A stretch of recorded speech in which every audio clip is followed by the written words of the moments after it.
Hi friends, நான் உங்கள் bloody foodie. வாங்க இன்னொரு இம்பார்ட்டண்ட்டான ஒரு ப்ரோ பிளேயர்ஸ்லாம் வந்து யூஸ் பண்ணக்கூடிய ஒரு இண்டிகேட்டரை பற்றி பார்ப்போம். ஸோ இங்கே இண்டிகேட்டர்ஸில் வந்து நான் ஆக்சுவலாக வந்து பார்த்தீங்கன்னா bank Nifty index futures January இது வச்சுருக்கேன். ஸோ ஃபியூச்சர் மட்டும்தான் ட்ரேட் ஆகும். ஓகேங்களா, இது எல்லாமே எஜுகேஷனல் பர்பஸ் ஒன்லி.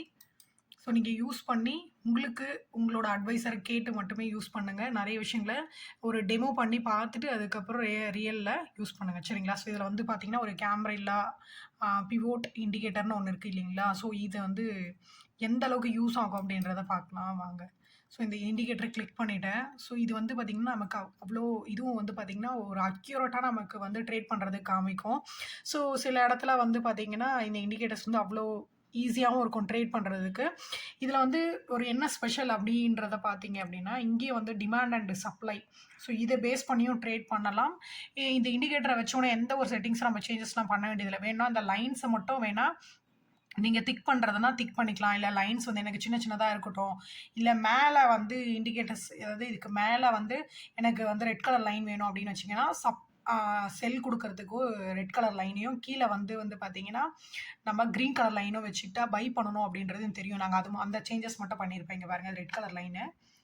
ஸோ இது வந்து பாருங்கள் க்ரீன் கலர் லைன் வச்சுருப்பேன். ஏன் அப்படின்னா கீழே இருந்தால் நம்ம வந்து பை பண்ணணும் அப்படின்றதையும், மேலே இருந்தால் செல் பண்ணணும் அப்படின்றதையும் மென்ஷனுக்காக, சரிங்களா? மற்றபடி எந்த ஒரு சேஞ்சஸ் நம்ம பண்ண வேண்டாம்.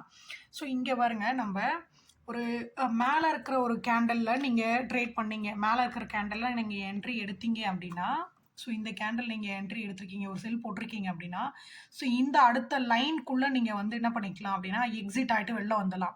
ஸோ இதுலேயே நம்ம வந்து லாட் சைஸ் போட்டோம் அப்படின்னாலும் கூட பேங்க் நிஃப்டியில் ஈஸியாக ட்ரேட் பண்ணி நிறைய லாட் சைஸ் போடும்போது ஈஸியாக நிறைய ப்ராஃபிட் பண்ணலாம் ஓகேங்களா? அதே போல் ஒரு லைன் டு நீங்கள் இன்னொரு லைன் வந்து ஈஸியாக ட்ரேட் பண்ணலாம். இந்த லைன்லேருந்து இந்த லைன் கூட நீங்கள் எக்ஸிட் ஆகிடலாம். ஆட்டோமேட்டிக்காக இது உங்களுக்கு கேமரா பிவோட் பாயிண்ட் அப்படின்ற இந்த இண்டிகேட்டர்ஸ் வந்து ஸோ அவ்வளோ அக்யூரேட்டாக காமிக்கும். நீங்கள் ஈஸியாகவும் எக்ஸிட் ஆகி வெளியில் வந்துடலாம். சில நேரம் நம்ம வந்து ப்ராஃபிட்க்கு வெயிட் பண்ணுறோமோ இல்லையோ, லாஸுக்கு நிறைய வெயிட் பண்ணுவோம். ஸோ அந்த ஒரு இது இல்லாமல் நீங்கள் வந்து ஒரு லைனில் இருந்து ஆக்சுவலாக வந்து பார்த்தீங்கன்னா இந்த ஒரு லைன்லேருந்து இன்னொரு லைனில் எக்ஸிட் ஆகிட்டோம் அப்படின்னாலுமே ஈஸியாக நமக்கு வந்து ப்ராஃபிட் பண்ணிவிட்டு வெளியில் வந்துடலாம், சரிங்களா? ஸோ இங்கே பாருங்கள், அவ்வளோ அக்யூரேட்டாக காமிக்குது பாருங்கள். ஸோ இந்த லைன்லேருந்து இந்த 3 பெரிய லைன் இருக்குது இல்லைங்களா? ஸோ இந்த லைன்லேயே நீங்கள் வந்து ட்ரேட் பண்ணலாம். ஸோ அதுதான் இந்த கேம்ரேலா பிவோட் பாயிண்ட் அப்படிங்கிற இந்த இண்டிகேட்டரோட ஸ்பெஷலே. ஸோ நானும் நிறைய பண்ணியிருக்கேன்.